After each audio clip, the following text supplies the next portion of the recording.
Last October, the CPC National Congress set a task of building China into a great modern socialist country in all respects and to advance the rejuvenation of the Chinese nation on all fronts through a Chinese path to modernization. This year is the first year for fully implementing the guiding principles from the Party Congress. And from today, we start our special coverage, Decoding Chinese Modernization. So Chinese modernization is socialist modernization pursued under the leadership of the Communist Party of China. It contains elements that are common to the modernization process of all countries, but it's more characterized by features that are unique to the Chinese context. It's the modernization of a huge population, as China is working to achieve modernization for more than 1.4 billion people. And achieving common prosperity is a defining feature of socialism with Chinese characteristics. For socialist modernization, material abundance and cultural ethical enrichment are fundamental goals. China is committed to sustainable development and dedicated to peace, development, cooperation and mutual benefits while pursuing modernization. China adopts a two-step strategic plan to build a great modern socialist country in all respects. The first is from 2020 through 2035, then from 2035 through the middle of this century. For more on that, I'm joined in the studio by my colleague Hona. Hello Hona, the 20th CPC National Congress report last October pointed out that in building a modern socialist country, high quality development is the task that lies ahead. Tell us more about this idea. Hello, Pandong. Well, yes, development is the party's top priority in governing and rejuvenating China, but it's no longer just about fast economic growth. The emphasis is now on high quality. Well, to understand the overarching goals of high quality development, we need to look at 5 specific areas. The first goal is to build a high-level socialist market economy system. Well, this means consolidating the public sector of the economy, and this also calls for support and guidance of the non-public sector, which includes SMEs and emerging industries. Reform of state-owned assets and state-owned enterprises will be pursued, along with improving the business environment for private enterprises through intellectual property rights protection, market access, and fair competition. But the second goal is to build a modern industrial system. A highlight of this is to promoting a new pattern of industrialization, which involves innovation in rebuilding the industrial base and improve technical equipment, all while promoting the intelligent and green development of the manufacturing industry. The third is to vigorously promote rural vitalization.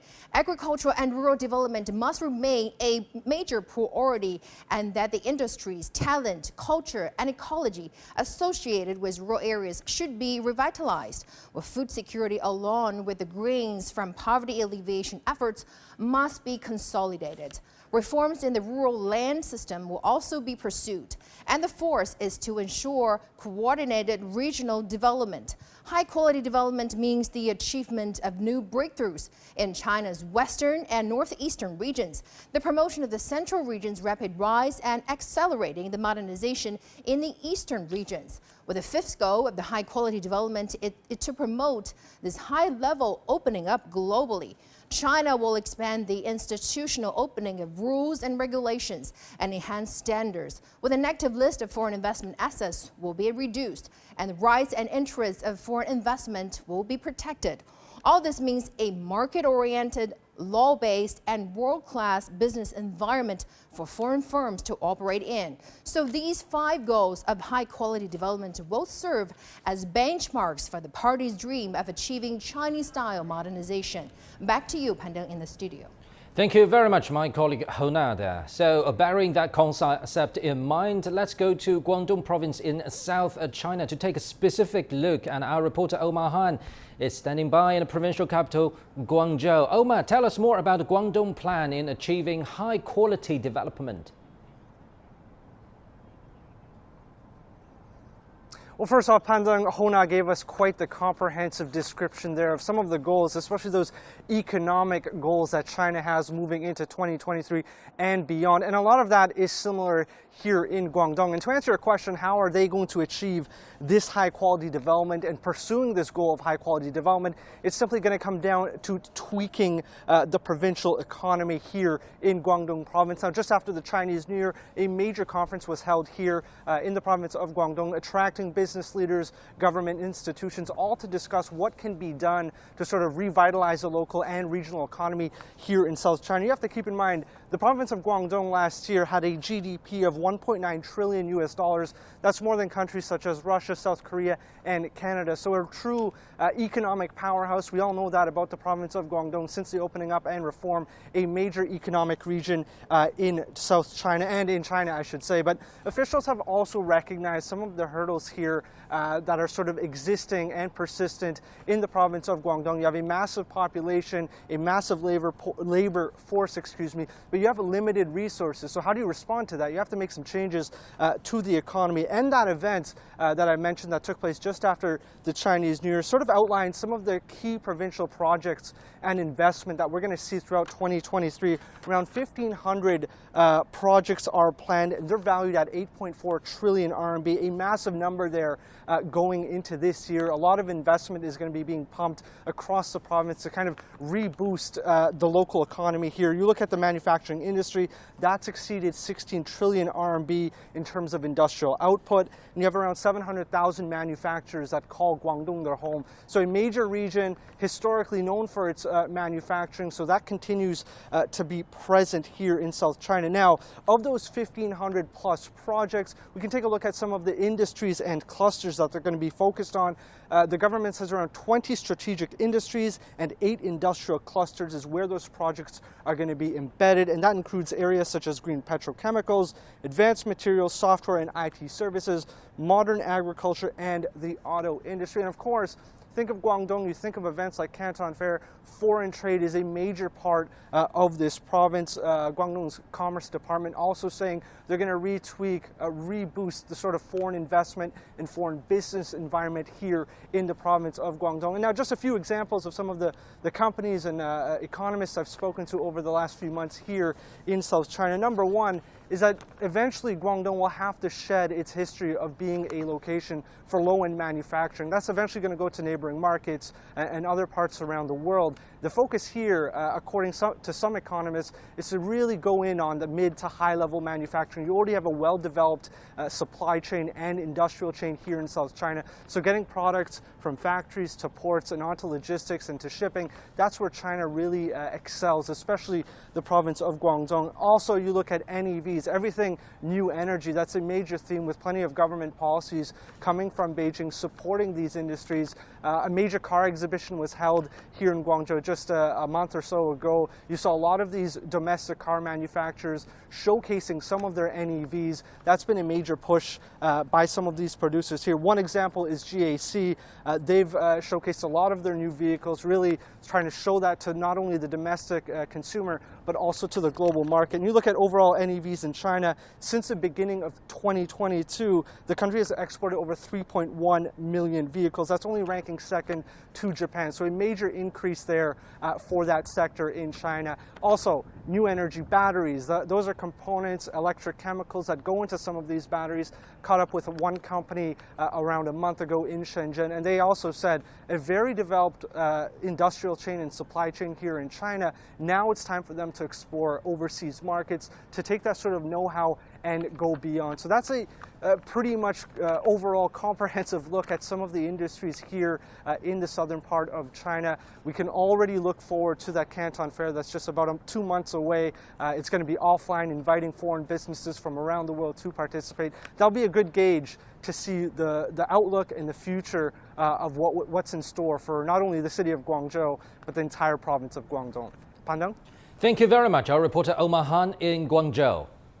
Staying with the topic, our reporter Yu Li travels to Shenyang, the capital of northeastern China's Liaoning province and home to the robotics giant Samsung, to learn more about the company's groundbreaking impact on China's manufacturing sector.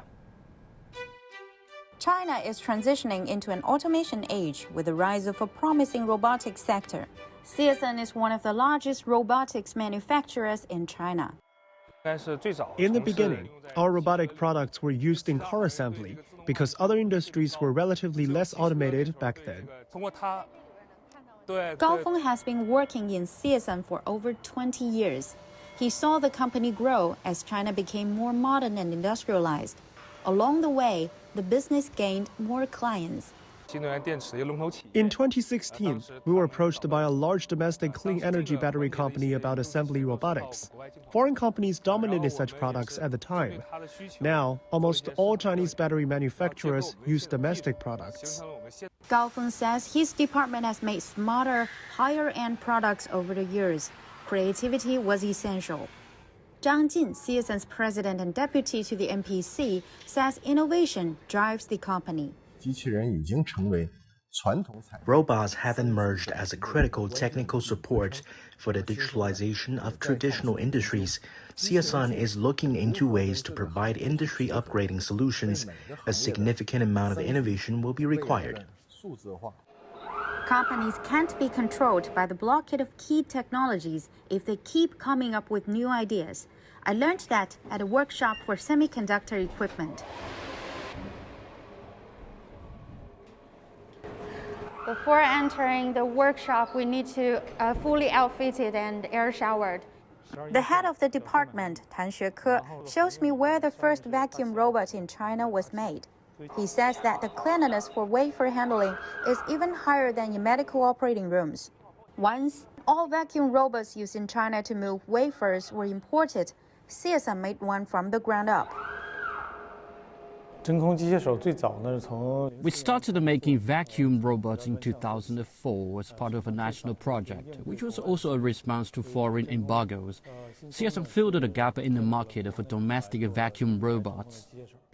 The robotics giant has changed the look of China's robotics industry, earning more than 1,300 patents in the process.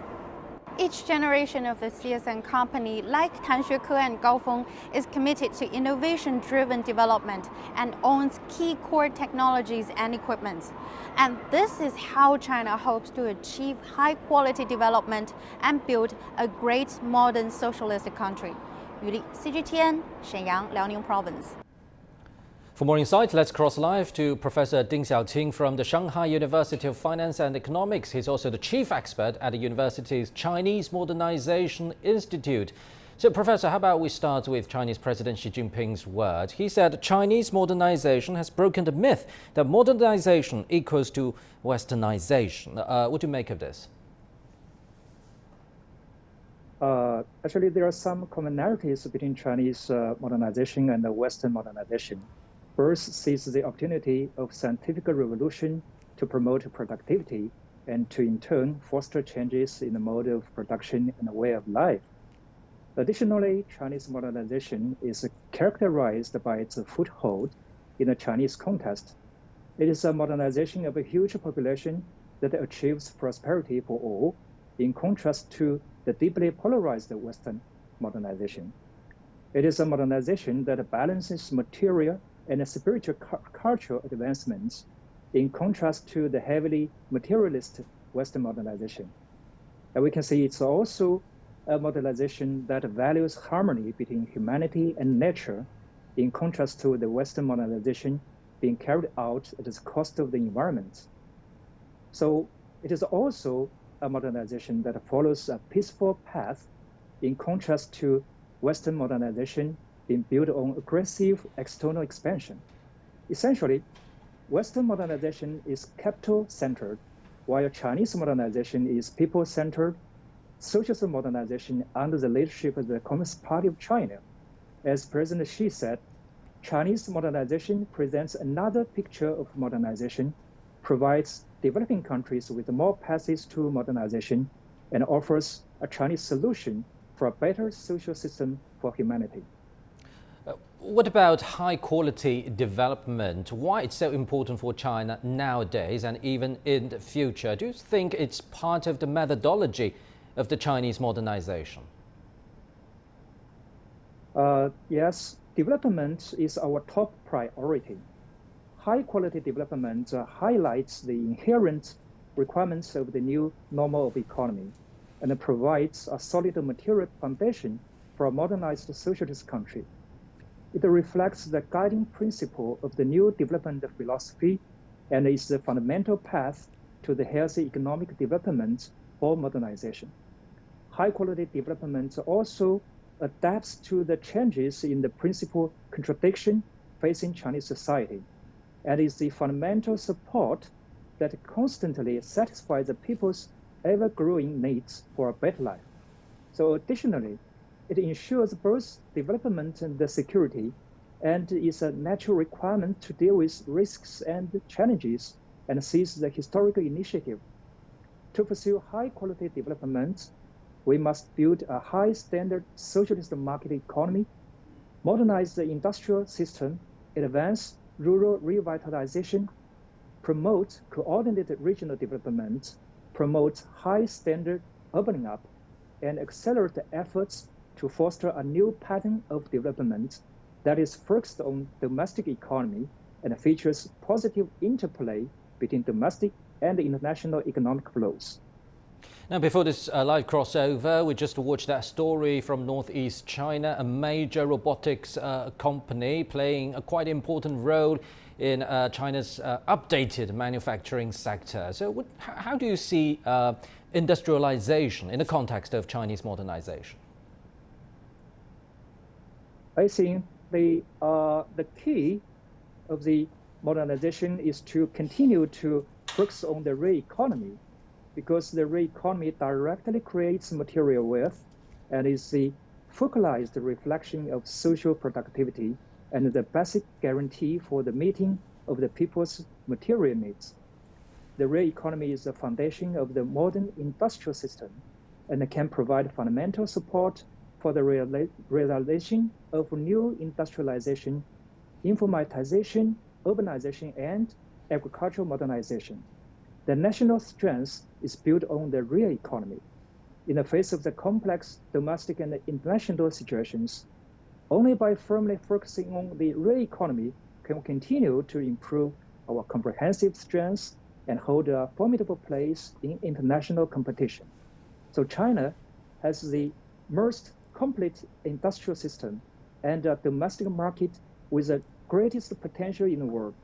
It urges efforts to improve the resilience and the security of the industrial and supply chains, address our weaknesses and enhance our strengths in order to, on one hand, ensure the smooth economic circulation, and on the other hand, accelerate the upgrade of the industrial system.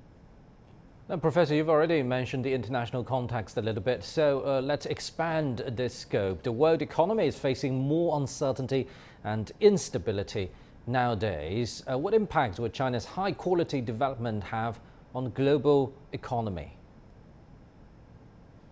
Yeah, with the profound changes of the international environment, China has stressed the efforts to establish a new pattern of development and promote high-quality development.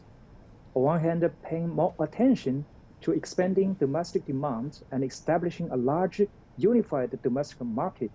On the other hand, implementing a more proactive opening up strategy and making a sustained contribution to the world economy. Looking at the economic performance of China over the past 3 years, in spite of the pandemic, the average annual growth rate of 4.5% is still significantly higher than the world average of about 2%, securing China's leading position in the world's major economies. China's economy remains an important impetus for world economic growth and is showing trends of accelerated recovery, especially in manufacturing industry and the tourism and the restaurant industry, among other consumer industries. However, the current global economic growth is still weak.